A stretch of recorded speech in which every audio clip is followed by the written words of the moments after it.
Kapag umabot sa ganitong status ang iyong printer, so hindi mo na siya magagamit. Dahil kapag nagpiprint ka, ang nakalagay is, a printer's ink pad is nearing the end of its service life. So usually, ano ang ginagawa mo kapag ganito na yung printer mo? So hello everyone, this is me Teacher Bren. So for today's video, ay magre-reset tayo ng ating printer na L120 dahil umabot na siya sa bilang ng kanyang dapat i-print.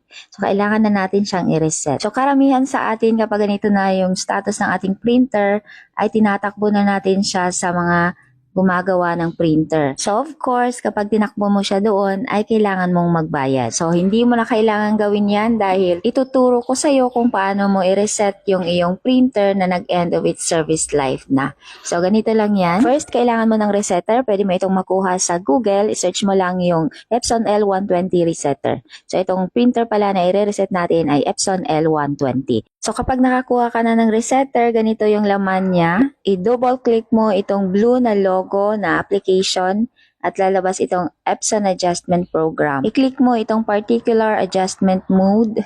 Then hanapin mo yung Waste Ink Pad. Pindutin mo yan. Then click OK.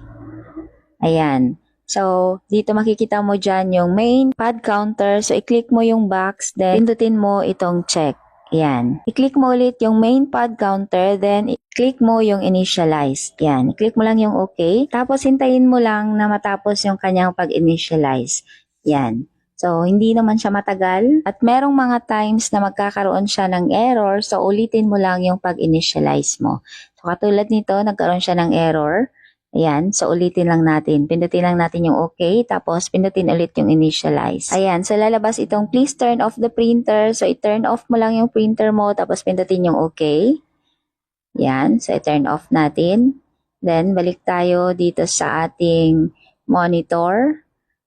Ayan, after nyan, mag-prompt na naman siya ng please turn on your printer or reboot your printer. So i-reboot mo naman siya, turn on mo na naman siya.